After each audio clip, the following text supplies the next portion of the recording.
The stock market can seem like a mysterious place. It's where companies go to raise money. It's where people buy and sell pieces of those companies. Those pieces are called stocks. The stock market is important because it helps businesses grow. It also lets people invest their money and potentially make a profit. Think of the stock market like a giant flea market. Instead of old lamps and clothes, people are buying and selling stocks. The price of a stock goes up when more people want to buy it. This is called demand. The price goes down when more people want to sell it. This is called supply. The stock market is a key part of the economy. When the stock market is doing well, it's usually a sign that the economy is strong. That means businesses are making money and people are spending. When the stock market is doing poorly, it can be a sign of economic trouble. So, the stock market is a busy and exciting place. It's where businesses and investors come together. Learning how it works can help you make smart decisions with your money.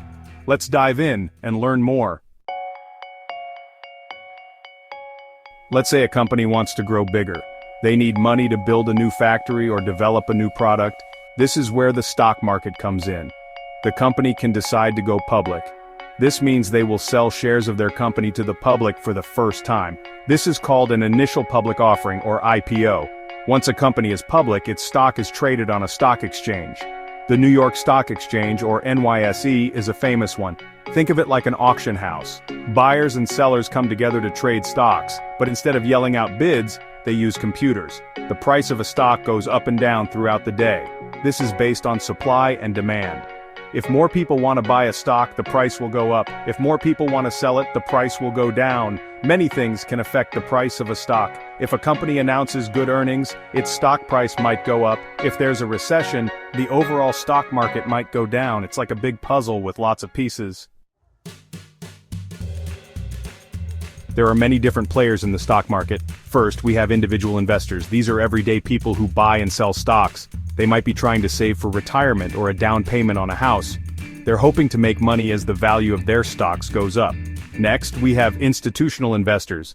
These are big companies that invest a lot of money in the stock market. Think of pension funds, mutual funds, and hedge funds. They have a lot of influence on the market because they buy and sell so many stocks. Then of course we have the companies themselves. They are the ones issuing the stock in the first place. They want their stock price to go up so they can raise more money and grow their business. Finally, we have stockbrokers. They are the ones who actually buy and sell stocks on behalf of investors.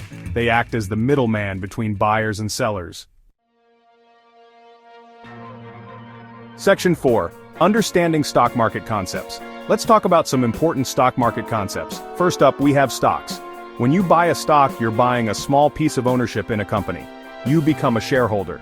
Then there are bonds. A bond is like a loan that you give to a company or government. They promise to pay you back with interest.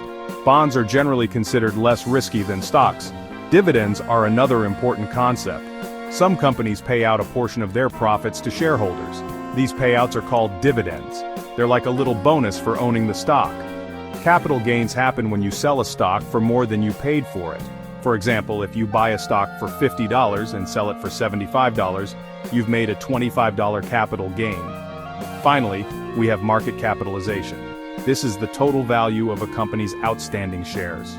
It's calculated by multiplying the stock price by the number of shares. Section 5. Getting started in the stock market. Getting started in the stock market can seem intimidating, but it doesn't have to be. The first step is to learn the basics. There are many resources available online and in libraries. Once you have a good understanding of how the market works, you can start investing. You can open a brokerage account and start buying and selling stocks. It's important to start small and gradually increase your investment as you gain more experience.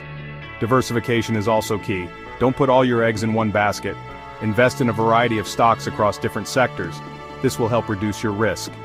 Remember, investing in the stock market always involves risk. Stock prices can go up and down. It's important to have a long-term perspective and not panic if the market takes a dip. If you're unsure about how to get started, consider talking to a financial advisor. They can help you create a personalized investment plan that meets your needs and goals.